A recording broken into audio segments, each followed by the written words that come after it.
Dawn struggled to lift itself over the English coast on a cold, wind-bitten morning in late August 1940. A thin grey mist clung to the airfield like a second skin, softening the outlines of hangars, dispersing the smell of fuel, and muffling the clatter of tools left out overnight. Ground crews were just beginning their routines, the familiar cough of engines testing, the scrape of boots over gravel, the nervous glances toward the channel where danger always seemed to be gathering. But in a small corner of the dispersal area, partly hidden behind a stack of discarded metal frames, stood something that didn't belong on any official RAF register.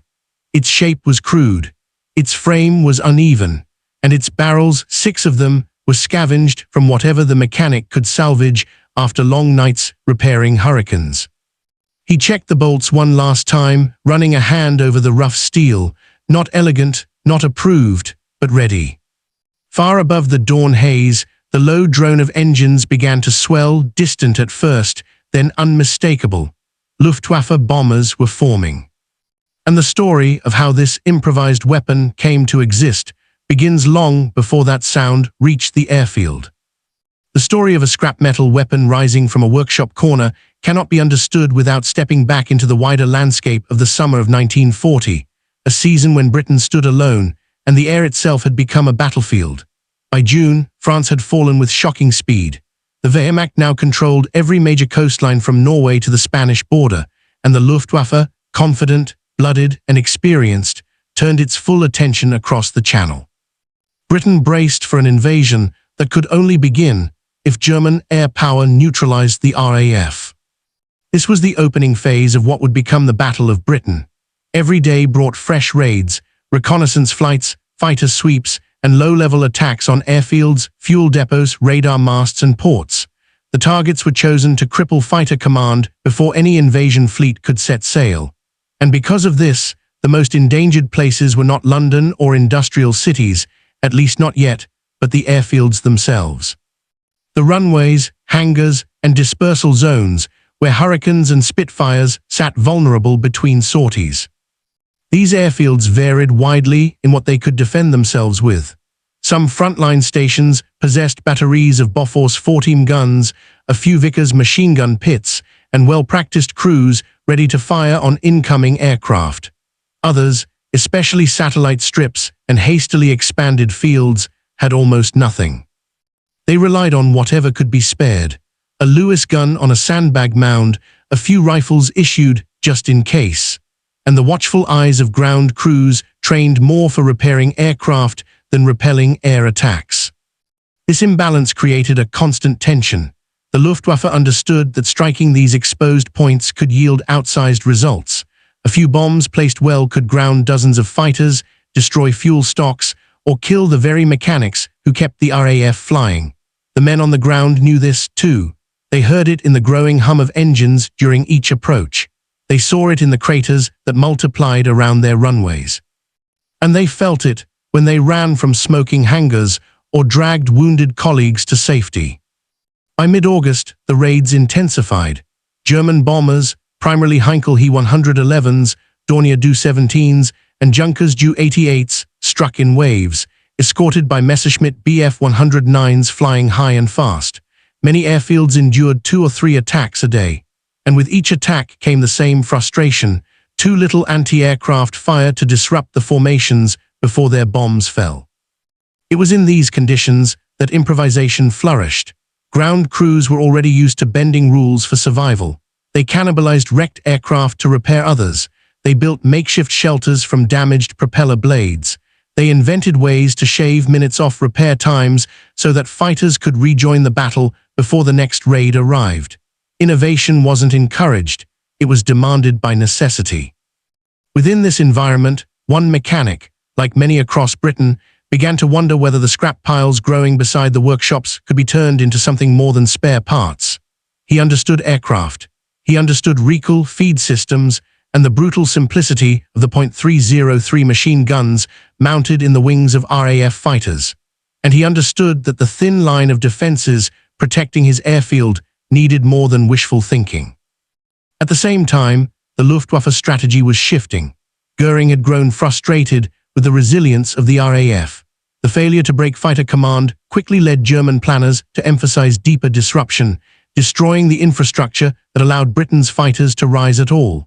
This meant more concentrated strikes on airfields, especially those along the south and southeast coasts, where the RAF's frontline squadrons scrambled against almost every raid.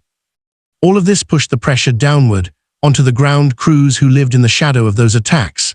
Many were young men barely out of training schools, working in shifts that left no margin for rest. They slept in trenches when the sirens sounded at night. They patched bullet holes in aircraft that had barely cooled from landing.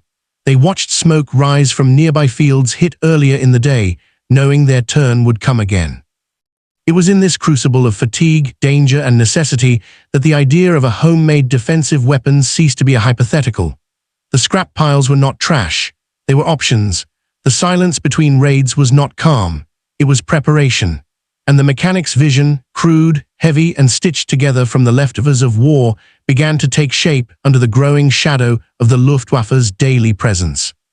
As this pressure mounted, the local picture of the airfield's defenses and deficiencies becomes essential to understand what compelled the next step. Across southern Britain, the difference between a well-defended airfield and a vulnerable one often came down to geography, timing, and luck. The airfield at the center of this story stood somewhere between those categories, important enough to be targeted, but not fortified enough to feel secure. It was a satellite station supporting a larger sector airfield nearby, part of the complex web that fighter command relied upon to keep squadrons dispersed and harder to cripple. The runway was a simple strip of grass, hardened only in patches by years of heavy use. Hangars were a mixture of temporary structures and older sheds repurposed for wartime service. The dispersal points, scattered to spread out the aircraft and minimize losses, were basic concrete pads surrounded by blast walls that could stop fragments but not a direct hit. The entire field felt exposed, open to the sky, surrounded by farmland, with little cover and few defended positions. The anti-aircraft arrangement reflected this makeshift character. The field had no heavy guns of its own. A single Bofors battery stationed miles away might offer support if the crews were warned in time, but German raids often arrived too quickly or too low for proper coordination.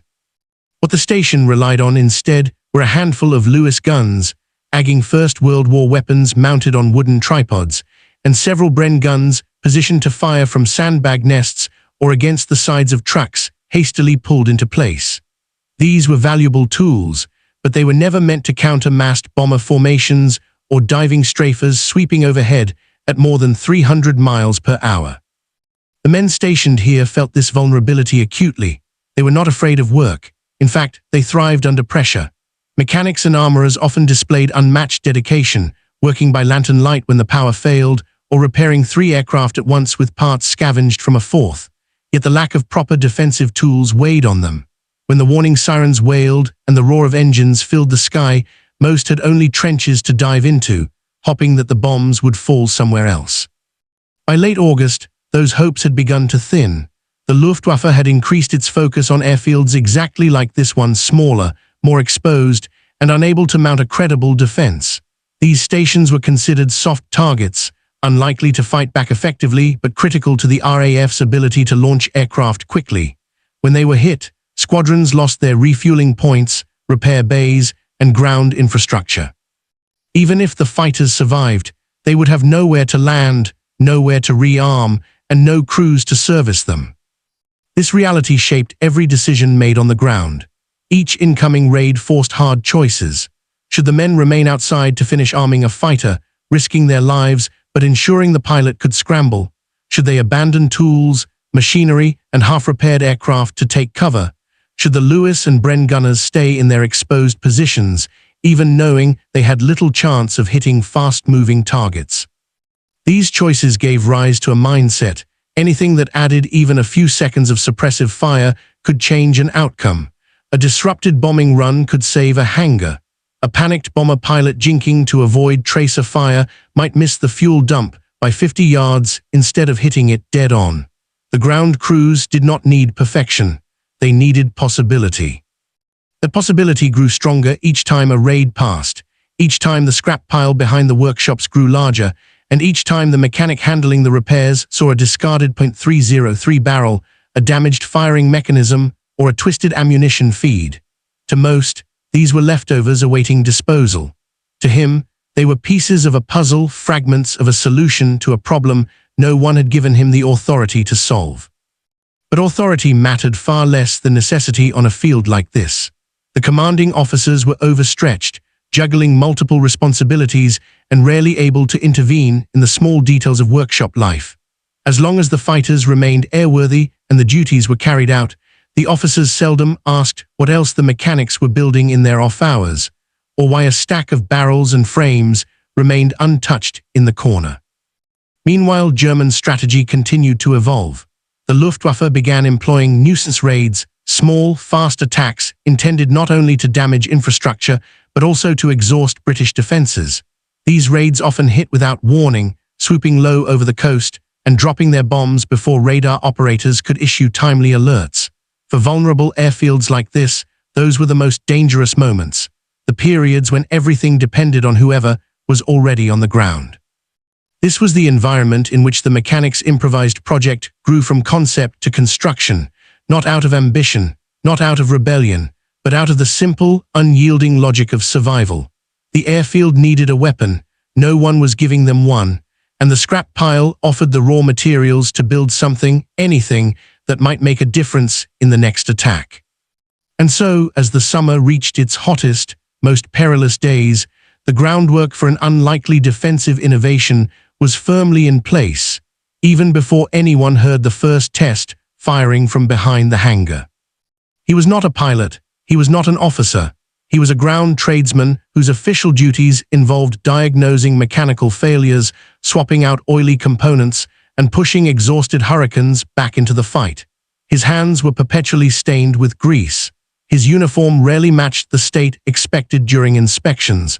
Like many of his fellow mechanics, he knew engines better than he knew sleep.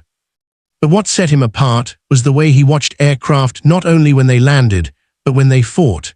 Many ground crew would shield their eyes against the sun and follow the arcs of dogfights overhead, listening for the distant rattle of Brownings. He watched too, but he watched the angles of attack, the spacing of formations, the timing between bomb releases. He noticed how low-level raiders approached the field, how predictable their flight paths were, and how often the Lewis guns failed to lay meaningful fire on them. He wasn't looking for glory, he was looking for patterns, and patterns lead to solutions. He studied wrecked aircraft as much as intact ones. A bent receiver would tell him where steel had yielded under recall. A cracked feed tray showed him how stress traveled during sustained firing. The more he repaired, the more he learned. And the more raids he endured, the more he understood that the airfield's defensive firepower was disastrously inadequate. For someone like him, the scrap pile was not waste, it was a library. Barrels from damaged Brownings could be salvaged, a cracked mounting frame could be welded, an old rotary stand from an observation post could be modified. He had access to tools, spare hours that came between scrambles, and the knowledge to make things fit together. What he lacked formally was permission, but in that summer, permission mattered less than necessity. From a tactical standpoint, the airfield faced a clear and immediate disadvantage. Its defensive weapons lacked the rate of fire and coverage needed to challenge a determined Luftwaffe attack. Lewis guns were slow to rotate, limited in ammunition drums, and required frequent pauses to change magazines. Bren guns, though accurate and reliable, offered only short bursts and were ill-suited to tracking fast-moving aircraft. In 1940, attacking bombers could approach at speeds exceeding 230 mph, while fighters often dived much faster. Over an airfield, these aircraft crossed engagement zones in seconds. The Lewis gun's 47 or 97-round drum could be emptied almost as quickly, leaving gunners scrambling to reload as aircraft flashed past overhead. What the airfield needed was sustained fire, a curtain of rounds dense enough to force pilots to adjust their aim, break formation, or release bombs prematurely. That meant two things: higher rate of fire, wider firing arc, and quicker traversal. The mechanic's improvised design addressed both. By bundling multiple .303 barrels into a rotating frame, he effectively multiplied the rate of fire. Even if each barrel fired at a standard Browning's rate, linking them together created a volume of fire normally seen only in aircraft-mounted configurations. The crude mounting frame allowed rapid sweeping across the sky, enabling him to track the predictable approach routes that bombers often used when lining up for a run. He wasn't aiming for precision, he was aiming for saturation. In tactical terms, the weapon didn't need to shoot down bombers to be valuable. If it forced crews to flinch, climb, or turn early, the field below might be spared. The Luftwaffe had not accounted for such creativity. They trained their crews to expect standard British defences, not an improvised multi-barrel gun sweeping tracer through their approach paths. Operational reality in the summer of 1940 was brutal for the RAF's ground network. Fighter command was stretched along hundreds of miles of coastline. The radar system, though revolutionary, could not always provide timely warnings for low-level raids. Airfields were bombed, repaired, and bombed again. Commanders struggled to rotate squadrons fast enough to maintain readiness. In this environment, conventional solutions were simply not available. Heavy anti-aircraft guns were prioritized for major industrial targets and larger, more strategically important bases. Mobile 14 Bofors units were in high demand and short supply. Defending every satellite strip with proper artillery was impossible. Ground crews, therefore, operated in the cracks between official plans.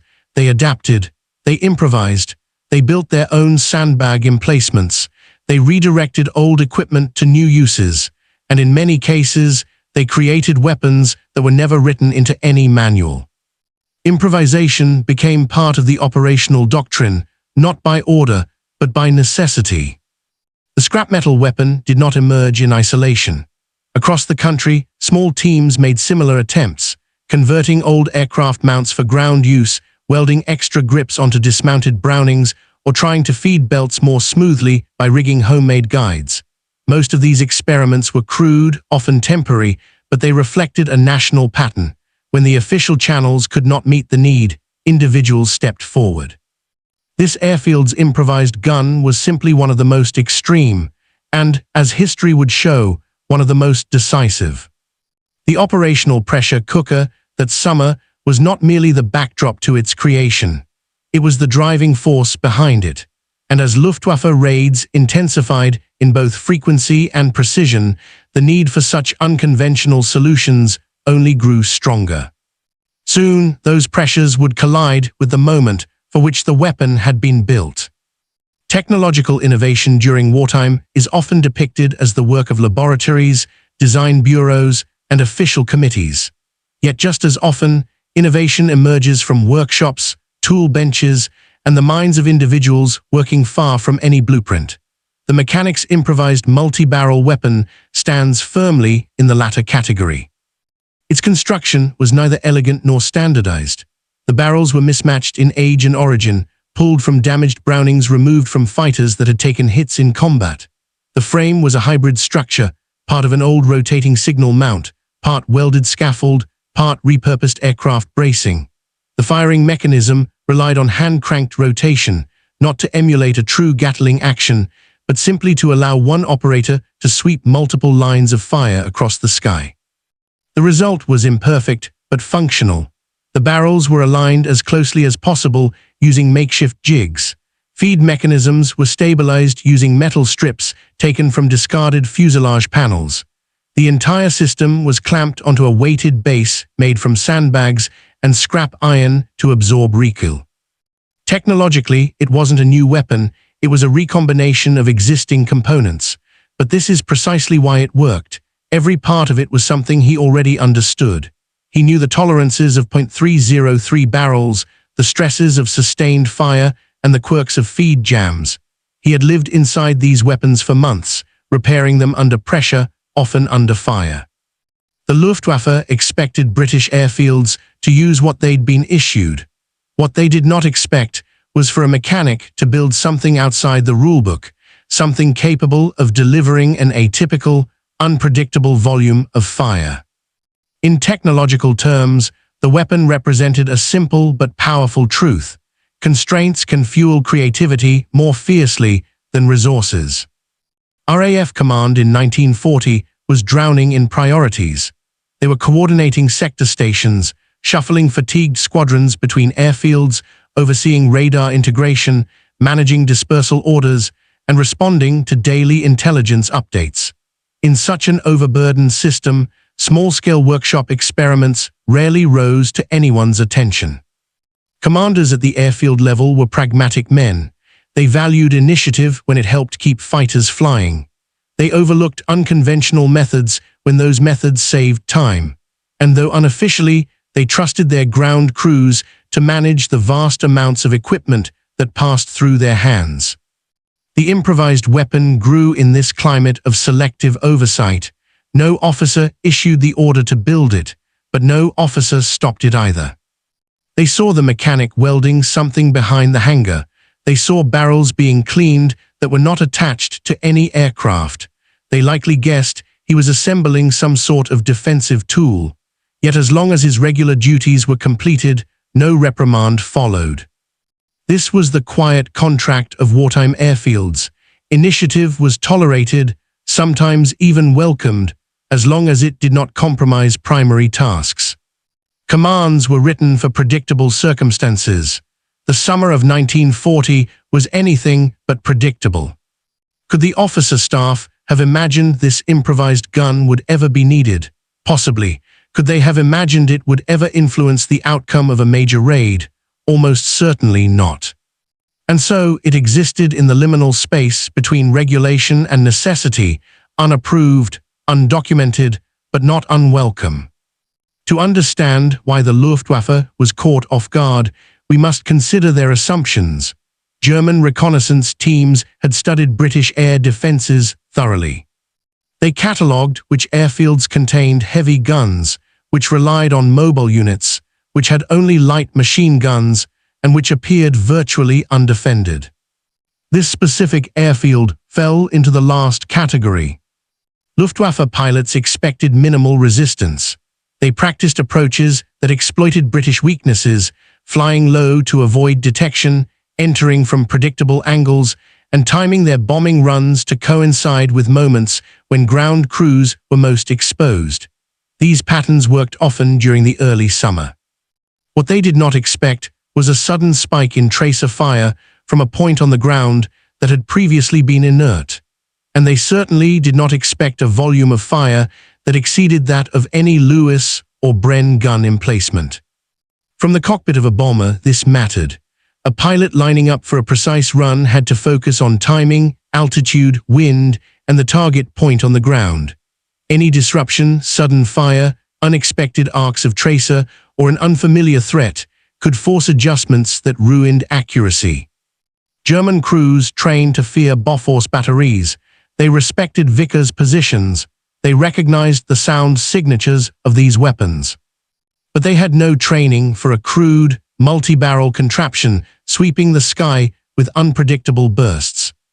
Their intelligence reports never mentioned such weapons, their briefings never included them, and their bomber formations never rehearsed responses to them.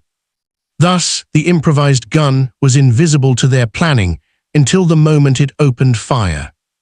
War often romanticizes ingenuity, but the moral dimension behind such improvisation is rarely simple. Ground crews were not soldiers trained for frontline combat.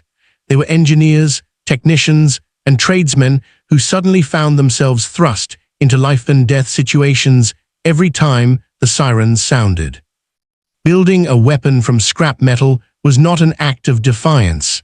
It was an act of survival, a response to the uncomfortable truth that the airfield's official defenses were inadequate to protect them. The moral dilemma was clear. Should they wait for proper defenses that might never arrive, or take responsibility for protecting themselves using whatever means available? For the mechanic, the answer came not from anger, but from duty. Protecting the airfield meant protecting pilots, aircraft, and the men working beside him. If the RAF depended on its airfields, and the airfields depended on their crews, then those crews had a moral obligation to safeguard their own survival by any practical means. Improvisation did not violate the ethics of war. It upheld them, the ethics of preserving life, fulfilling responsibility, and refusing to stand idle in the face of preventable destruction. This moral engine powered his decision more strongly than any command ever could. But the deeper story behind this improvised weapon starts long before that September morning. It begins in workshops, on flight lines, and inside the strained industrial arteries of wartime Britain, a nation forced to stretch every bolt, every sheet of aluminum, every machine tool just to keep its fighter defenses alive. By late June 1940, Britain had already lost most of its heavy equipment in the evacuation from Dunkirk. Entire maintenance depots were abandoned. Thousands of tons of tools, guns, ammunition, and spare parts were destroyed or captured, and what the RAF kept was rationed with near-surgical discipline. In this environment, maintenance crews turned into something more than mechanics. They became machinists, welders, blacksmiths, inventors. They were expected not only to repair, but to create, to make the impossible work on a schedule that allowed no mistakes. The RAF's ground personnel lived in a world defined by shortages. Shortage of time, shortage of parts, shortage of trained hands, and in many cases, shortage of proper defensive weapons around their own airfields. Fighter Command had positioned most of its heavy anti-aircraft guns around major cities and ports, leaving many satellite aerodromes defended only by Bren guns, Lewis guns, and a handful of Vickers K guns salvaged from withdrawn aircraft. For the mechanics working in these exposed fields, Luftwaffe hit-and-run raids were a constant threat, sudden attacks that could set hangars ablaze and destroy aircraft faster than they could be repaired. This is where the British habit of make do and mend transformed into something far more aggressive. Improvised fortifications appeared everywhere. Sandbags built from spare canvas. Observation posts welded from crashed aircraft frames. Gun mounts made of anything that could hold a barrel steady. Across dozens of air stations, unofficial weaponization efforts began quietly taking shape. Some ground crews mounted paired Lewis guns on old aircraft parts. Others created makeshift turrets using damaged turrets from crashed bombers. A few began experimenting with rotating platforms, understanding instinctively that sustained fire meant little if you couldn't track a fast-moving target. These improvised projects weren't always encouraged, but neither were they stopped. Commanders understood the truth. The Luftwaffe wasn't waiting for official approval. By August, after weeks of bombing, some RAF airfields had lost half their repair infrastructure. Mechanics worked by lantern light. Airframes were patched with mixed metals. Engines were rebuilt using parts from 2 or 3 different squadrons. And yet the RAF kept flying. Every pilot knew that his survival depended on the men on the ground, the ones who welded bullet holes shut, who straightened bent propeller blades, who filed down scorched spark plugs until they worked again. Mechanics often spent 14 to 16 hours a day on the line, sometimes longer when a scramble order loomed. What is less known is that many of these men were also quietly preparing for something else. The moment when the airfield itself became a battlefield. Luftwaffe intelligence had noted the weakness of British airfield defenses. They saw them as soft targets, places where bombs could destroy valuable aircraft before they ever left the ground. And so Germany intensified its low-level raids using He-111s, Do-17s, and later Ju-88s. These aircraft often approached at treetop height, too low for radar and too fast for heavy guns to track. The only realistic defense in such moments was concentrated small arms fire, the kind that required rapid tracking, high rate of fire, and the ability to sustain engagement for more than a few seconds. The mathematics of the problem were simple. A single Lewis gun could fire 550 rounds per minute. A Bren gun could fire around 500. But both overheated rapidly and required frequent magazine changes, breaking the continuous stream needed to hit a fast-moving bomber making a single attacking pass. Unless one could put several barrels together. Unless one could fire multiple streams at once. Unless one could sweep a wide arc of sky with uninterrupted fire. That idea wasn't entirely new. The Gatling concept had existed since the 1860s. But in Britain in 1940, no one imagined it would reappear on a fog-covered grass airfield, built not by a factory, but by a single mechanic with a habit of solving problems others considered impossible. What began as an experiment with spare mountings and salvaged receiver parts soon grew into something far more ambitious. Word spread through the workshops. Someone was trying to create a rotating multi-gun platform from scrap metal, crash remains, and whatever else the aircraft yard could provide. Some laughed. Some doubted. But others watched closely. Because everyone knew one thing. If the Luftwaffe kept coming lower, faster, and closer, Britain's survival, or at least the survival of those fragile fighters waiting on the tarmac, might depend on a weapon that didn't exist on any blueprint. And that is the world into which this scrap metal contraption was born. A world where desperation and ingenuity met under the shadow of approaching bombers, shaping the moment when improvisation turned into unexpected firepower. A firepower that would soon be tested in the most violent way imaginable. Every improvised weapon has a creator. But behind this, one stood a man whose story reflected the spirit of an entire nation under pressure. RAF ground mechanics came from every corner of Britain, factory apprentices, machine shop workers, garage technicians, railway fitters. Many were barely in their 20s. Others had already lived a lifetime in mills, shipyards, or industrial workshops before the war pulled them into uniform.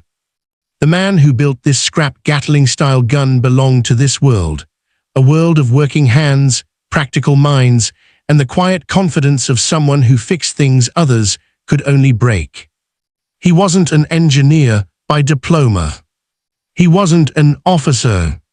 He wasn't a designer working with blueprints and drafts. He was simply good at understanding what metal could do if you treated it properly. Like thousands of RAF fitters, he had spent his early days in the service learning how to coax performance from overworked engines, how to weld cracked brackets, how to keep Hurricanes and Spitfires flying on fewer spare parts than anyone ever expected. His nights were filled with the clatter of tools, the hiss of acetylene torches, and the metallic scent of aircraft skin being reshaped by hand. And throughout those long hours, another thought gnawed at him. What happened when the Luftwaffe arrived before the fighters could scramble? He had seen it happen, a low-level run that tore across the grass runway, machine guns hammering, bombs falling in a straight line like stepping stones of smoke and fire, hangars shredded, fuel bowsers exploded, mechanics dove behind sandbags while aircraft burned.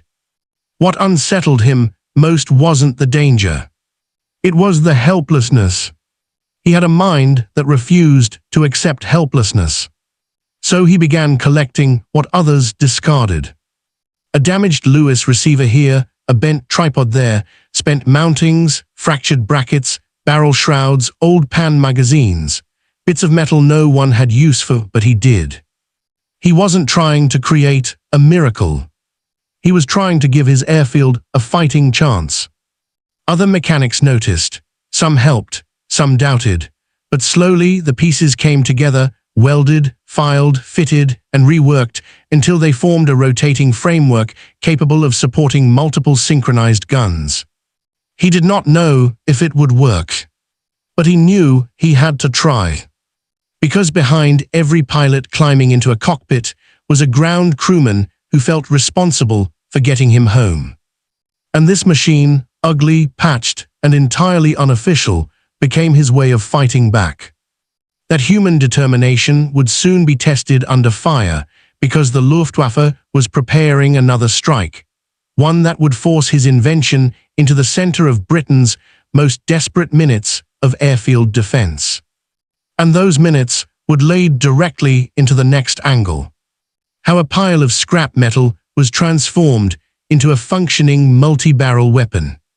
No official handbook existed for building a rotating multi-gun platform out of salvaged aircraft parts.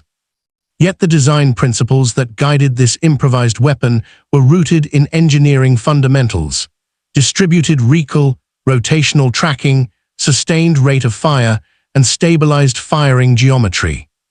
The mechanic began by solving the most important problem: how to mount multiple guns on a frame that could handle their combined recoil without tearing itself apart. He scavenged reinforced spar sections from a wrecked Blenheim, a circular turret ring bearing that had survived a crash, spare Lewis gun barrels, a damaged Bolton Paul mount, thick steel plates from a scrapped bomb trolley. Using the turret ring as the base, he created a swivel mount capable of rotating smoothly through 360 degrees. It wasn't precise, but it was strong, essential for a weapon expected to swing rapidly while firing. Next came the guns. Lewis guns were ideal for this kind of improvisation. They were relatively light, air-cooled, and mechanically simple. Their pan magazines could be changed quickly, and their recoil impulse was manageable. He aligned several Lewis receivers in a curved arc, spacing them carefully so their recoil paths wouldn't interfere. The mounting points were custom welded from multiple salvaged brackets, nothing matched, so everything had to be hand-fitted. Then he tackled balance. A multi-barrel mount could easily topple or jam if improperly weighted. So he added counterweights made from melted-down scrap plates fitted onto the opposite side of the frame. Finally, he created a crude but effective synchronization system, a master trigger linkage that mechanically connected all firing mechanisms through rods and levers. When one trigger was pulled, all guns fired simultaneously. It wasn't elegant. It wasn't pretty. But it worked. The rate of fire multiplied instantly. Where a single Lewis produced roughly 550 rounds per minute, his cluster produced well over 2,000. Not Gatling rotation, but Gatling effect, overwhelming volume. Mounted at the edge of the dispersal area, the weapon turned with remarkable speed, sweeping wide arcs of sky. It was fed by a steady stream of pan magazines carried by fellow mechanics during air raid alerts. What emerged from the workshop wasn't an official weapon. It wasn't tested, approved, or even fully trusted. But it was ready. And it sat waiting, bolted into the ground, magazines stacked, barrels checked, for the moment the enemy returned. That moment was approaching quickly, as Luftwaffe reconnaissance flights mapped the airfield for a low-level bombing run that would ignite the most extraordinary 14 minutes of improvised defense in RAF history. To understand why this scrap-built weapon mattered, one must understand the evolving battlefield of the air war in 1940. By late summer, the Luftwaffe had adjusted its tactics in a way that deeply threatened RAF operations. High-altitude level bombing had proved too inaccurate against small airfields. Medium-altitude raids exposed bombers to British fighters, and dive bombing required specialized aircraft that couldn't always be spared. So German commanders experimented with low-level strike formations, fast, tree-height attacks designed to avoid radar detection, minimize response time, hit workshops, fuel dumps, and aircraft on the ground, cripple fighter squadrons before they could even take off. These attacks often involved Do-17s, He-111s, or Ju-88s roaring in at less than 150 feet, guns blazing. At that range, they could see their targets clearly, and they could unleash devastation on airfields protected only by light weapons. Heavy anti-aircraft artillery was almost useless at these heights. Fighter interception was nearly impossible once the enemy reached the treetops. and small RAF airfields often had only a handful of Lewis guns on static mounts, Bren guns on sandbag emplacements, a few hastily placed Vickers K guns, sometimes nothing more than rifles if supplies ran short. Low-level raids gave German pilots control of the engagement. They had speed, surprise, and concentrated firepower, which meant RAF survival increasingly depended on the ability of ground crews to create their own solutions. That's why the mechanics' improvised Gatling-style gun mattered. It filled a tactical void at exactly the moment the RAF was most vulnerable. Where a single Lewis gun could only track a bomber for a second or two before it flew past, a multi-barrel mount allowed for a wider firing arc, sustained rate of fire, higher hit probability, the ability to saturate the airspace of an incoming attack, psychological disruption of bomber pilots expecting weak resistance.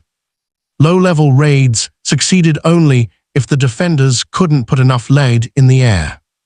This weapon reversed that equation. For the first time, one mechanic's ingenuity gave a small, underdefended airfield the ability to generate a volume of fire normally expected from a full section of machine guns. In tactical terms, it changed the geometry of the battle. By creating a dense wall of fire at the most vulnerable point of a bomber's attack run, the approach before bomb release, it forced pilots to reconsider their path, their speed, even their accuracy. What followed wasn't theoretical. It was about to be tested in the harshest possible conditions. A coordinated, low-level Luftwaffe strike bearing down on an airfield with nowhere to run. From the German perspective, British satellite airfields were ideal objectives. They lacked the hardened shelters of major bases. They were lightly defended, and many held fighters under repair, immobile, vulnerable, and essential to Britain's air defense network. Luftwaffe intelligence units mapped these weaknesses with precision. Aerial reconnaissance photographs revealed open dispersal areas, camouflaged but fragile hangars, fuel dumps hidden under netting, aircraft engines stored outdoors, workshops made from thin timber or corrugated metal, ground crews working in exposed conditions. German planners understood the value of hitting these targets. Destroying a fighter on the ground was always easier than shooting it down in the air. Damaged airfields forced squadrons to disperse or relocate, disrupting maintenance schedules and stretching resources even thinner. A well-executed low-level raid could wipe out a week's worth of repair progress, destroy irreplaceable tools, kill trained mechanics, ignite fuel reserves, erase the operational strength of an entire squadron. And from 50 meters above the grass, even a few machine gun bursts could rip through aircraft fabric, puncture oil tanks, or detonate ammunition crates. In the summer of 1940, these raids became increasingly common. Some succeeded completely. Some were driven off by lucky bursts of ground fire.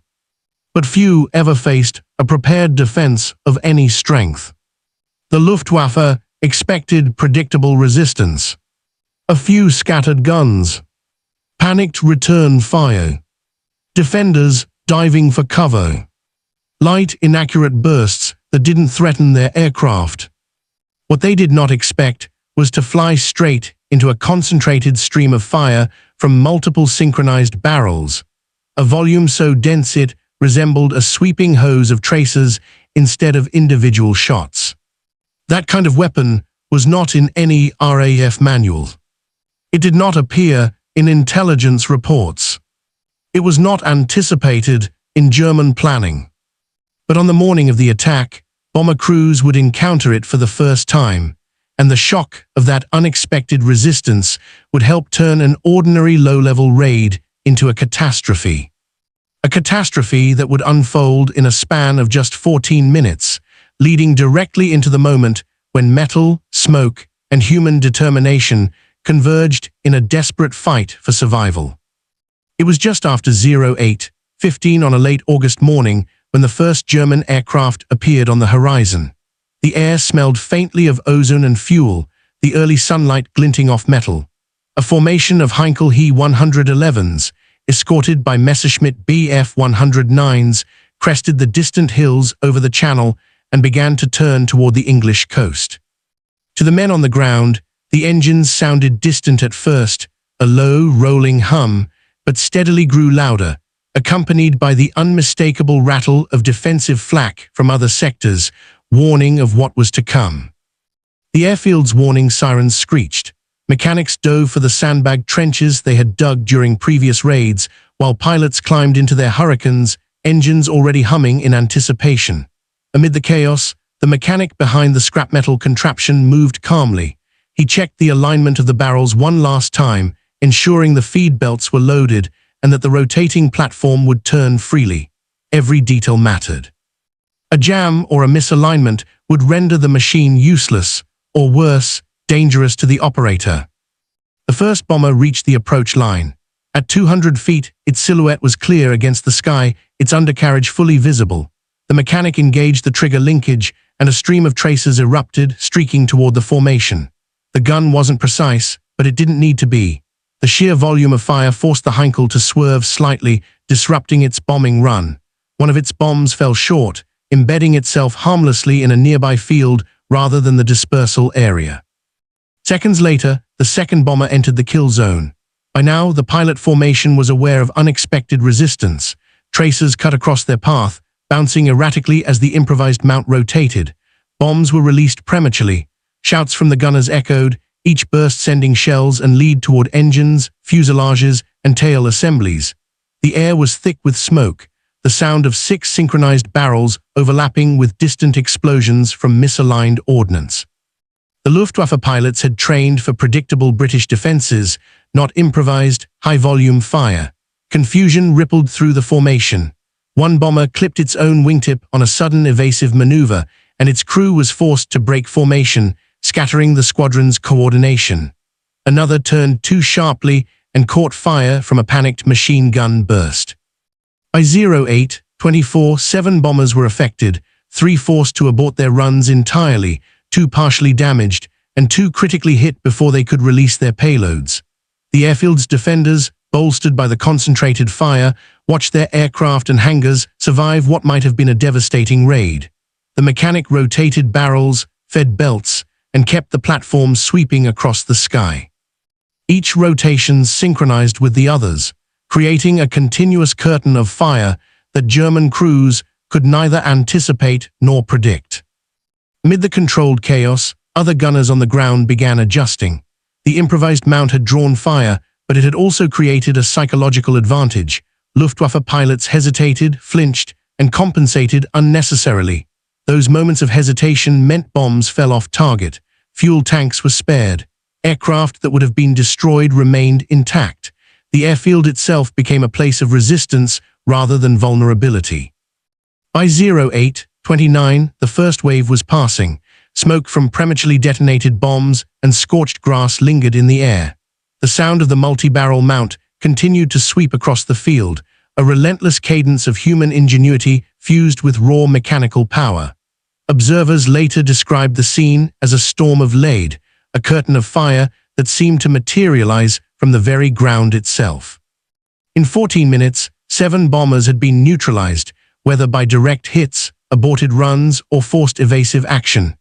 Damage to the airfield was minimal, and pilots who had been airborne in the scramble could land safely, ready for the next sortie. For those minutes, a machine built entirely from scrap metal had shifted the balance, converting the field from a soft target into a zone of active defense. The psychological impact was profound. Mechanics gained confidence. Pilots realized that ingenuity on the ground could save lives, and the Luftwaffe, unaware of the full extent of the improvised weapon's potential, departed with a shaken sense of unpredictability. The morning's attack demonstrated, vividly, how improvisation, courage, and technological understanding could converge in a moment of crisis. Yet even as the dust settled, the outcome of the raid did not mark the end. Reinforcements, second waves, and the ongoing strategic campaign ensured that the story was far from over. The Luftwaffe's second wave arrived barely 10 minutes after the first. Engines roared low over the fields, slicing through the haze, their bombers streaking across the sky like silver shadows. By now, word of the improvised gun had spread across the airfield. Mechanics were ready with fresh magazines, pilots were circling to cover the perimeter, and the operator of the multi-barrel mount had already memorized the angles of the approaching aircraft. Every second mattered. At 08:30, the first Heinkel of the second wave entered the kill zone. The barrels roared in synchronized rhythm. Tracers cut through the morning light, a lattice of steel that forced German pilots to make split-second decisions. One bomber attempted a steep dive to maintain momentum, but the weight of continuous fire disrupted its trajectory. Bombs fell off target, some detonating harmlessly in fields, others skimming the edges of hangars without igniting. By 08:33, the volume of fire had begun to tell. A Ju-88, following too closely to maintain formation, took multiple hits to its tail assembly and engine nacelle. Flames licked the fuselage as it attempted to limp away. Another bomber, attempting a rapid turn, collided with smoke from an earlier aborted run and overshot its approach entirely. The air above the airfield had become a chaotic, lethal corridor, where skillful piloting met the relentless, unanticipated punishment of improvised firepower. The psychological shock was as devastating as the physical. Luftwaffe crews, trained to expect light resistance at small airfields, now faced an unpredictable hailstorm of bullets. Pilots yelled into intercoms, trying to coordinate evasive maneuvers while contending with traces from a weapon that did not exist on any map or briefing. Formation cohesion dissolved, bombs fell prematurely, and several aircraft were forced to abort entirely. By 08:36, the tally was clear. 7 bombers neutralized in 14 minutes, either destroyed, damaged, or forced from their bombing runs. Only a handful of the wave managed to release ordnance near the airfield, and even these bombs failed to hit critical assets. Aircraft on the tarmac remained largely intact, hangars survived, and most personnel escaped unscathed. For the operator and his fellow mechanics, the victory was tangible but tense. Every burst risked jamming the improvised mount. Every rotation demanded precise timing and physical endurance. But the system held. Each cycle of fire reinforced the lesson. Ingenuity, when applied under pressure, could produce results that formal planning could not anticipate. From the German perspective, the raid had gone catastrophically wrong. Reconnaissance reports failed to note the presence of such a weapon, and their intelligence had underestimated the capacity for ground resistance. Pilots returned with damaged aircraft, shaken nerves, and confused reports. Commanders at higher levels began questioning the reliability of low-level strike formations, previously considered nearly guaranteed successes against lightly defended airfields. The implications would ripple beyond a single station, forcing adjustments in tactics and target selection in future raids. On the British side, the aftermath of those 14 minutes was a mixture of exhaustion and exhilaration. Mechanics checked the barrels, replaced spent magazines, and noted minor structural stress. Pilots debriefed quickly, reporting minimal damage and praising the effectiveness of the improvised system. For many, it was a moment of clarity. Survival in the Battle of Britain did not rely solely on planes, radar, or formal anti-aircraft defenses. Creativity, courage, and practical engineering on the ground could directly influence the outcome of aerial engagements. In the end, the scrap metal mount had achieved more than firepower. It had restored confidence to those who had felt powerless under repeated raids. It had demonstrated that a single, determined individual could influence the trajectory of a larger battle. And it had sown doubt in the Luftwaffe, doubt that the Germans would carry into subsequent attacks, making them more cautious, less precise, and easier to counter. The 14 minutes of concentrated fire ended. Silence descended briefly over the field, punctuated only by distant engine noise and the occasional clatter of equipment being reset. Smoke still hung in the low morning light, trace marks of a battle fought with ingenuity rather than numbers. And though the raids would continue in the days ahead, the improvised weapon had proven its worth, a testament to human resourcefulness under the most extreme conditions. From the cacophony of gunfire, smoke, and shouted orders emerged a quiet truth. In a war defined by overwhelming machines and strategic doctrine, even the smallest innovation could create ripples capable of changing outcomes. That truth now leads into the aftermath, the consequences for both the RAF and the Luftwaffe, and the broader implications of this extraordinary defensive improvisation. The smoke cleared, the airfield remained largely intact.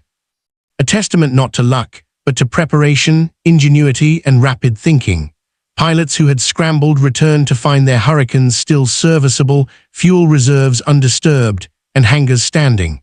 For the first time in weeks, there was a palpable sense of relief on the grass airstrip, but it was measured relief, tempered by the knowledge that the Luftwaffe would return. The immediate tactical outcome was remarkable. In just 14 minutes, 7 German bombers had been rendered ineffective, either destroyed outright, damaged, or forced to abort their bombing runs. Several aircraft returned with punctured fuselages, scorched engines, and bullet-riddled control surfaces. Ground intelligence later confirmed the effect. Each aborted or damaged bomber represented bombs that had failed to strike their intended targets: aircraft, fuel storage, and essential workshop equipment. RAF personnel quickly took stock of their resources. The improvised multi-barrel mount had held up under continuous fire. Only minor repairs were necessary: a few bent support brackets, a jammed feed linkage, and superficial wear on barrels from heat and rapid firing. Mechanics rotated out with fresh crews, ensuring the mount could remain operational in the event of subsequent attacks.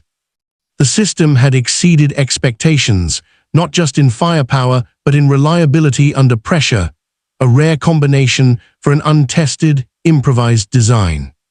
For the Luftwaffe, the attack represented an unexpected setback. German reconnaissance units had assumed the target was lightly defended, and post-mission reports revealed the confusion among pilots. Several crews had misidentified the source of concentrated fire, attributing some hits to anti-aircraft flak instead of a single ground-based weapon. Confidence in low-level strike operations was shaken, training manuals were reviewed, and future raid planning incorporated stricter coordination with fighter escorts to compensate for unpredictable resistance. Strategically, the implications extended beyond a single airfield. The RAF gained more than physical preservation of aircraft and infrastructure, they gained morale. Mechanics and pilots alike saw the tangible result of ingenuity meeting necessity. The demonstration that ground personnel could directly influence aerial outcomes emboldened similar improvisation efforts at other satellite airfields. Reports circulated unofficially. Creative, resourceful solutions were now being discussed in workshops from Cornwall to Kent. Meanwhile, Luftwaffe leadership faced internal questions. Losses were comparatively light in terms of numbers, but the psychological and operational impact was significant. The raid, which should have been routine, had failed to achieve its objectives.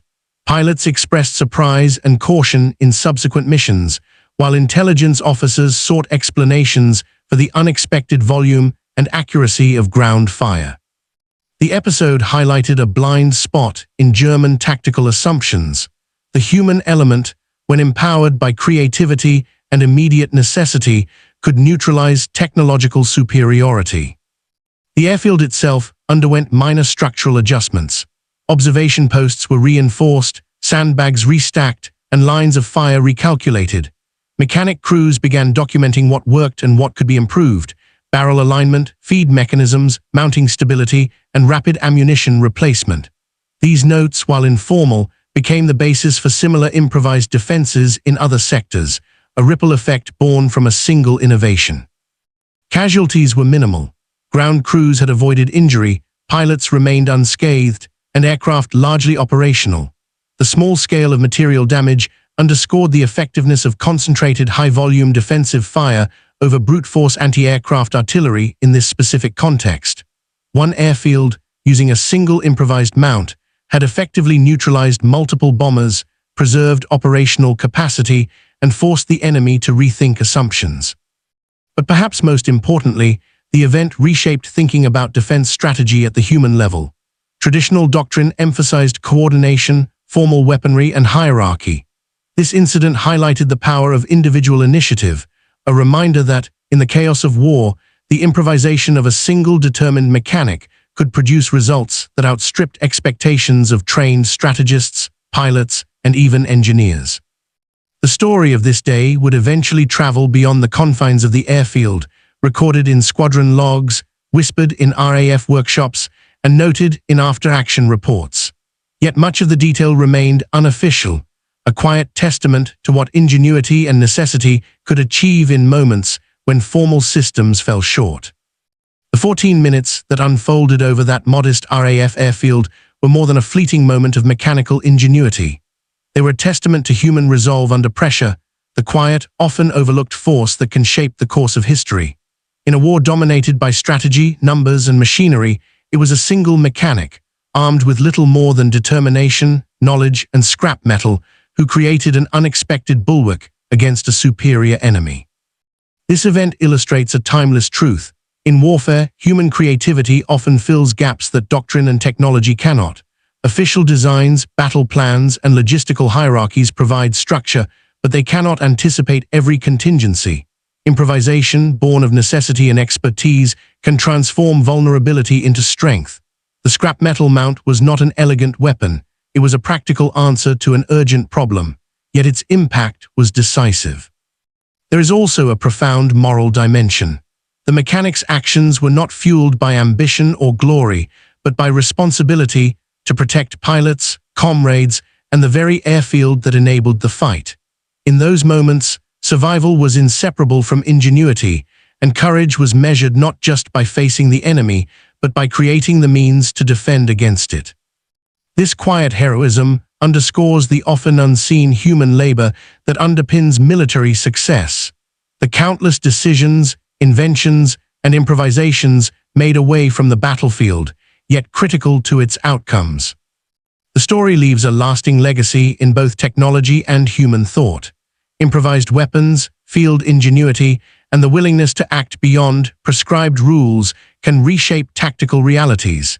In this instance, a simple multi-barrel mount altered the trajectory of a raid, preserved vital resources, and forced the Luftwaffe to reconsider its assumptions.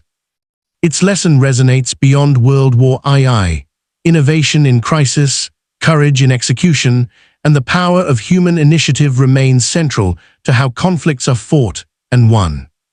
In the end, the airfield was saved, the bombers neutralized, and a lesson etched into the annals of wartime ingenuity.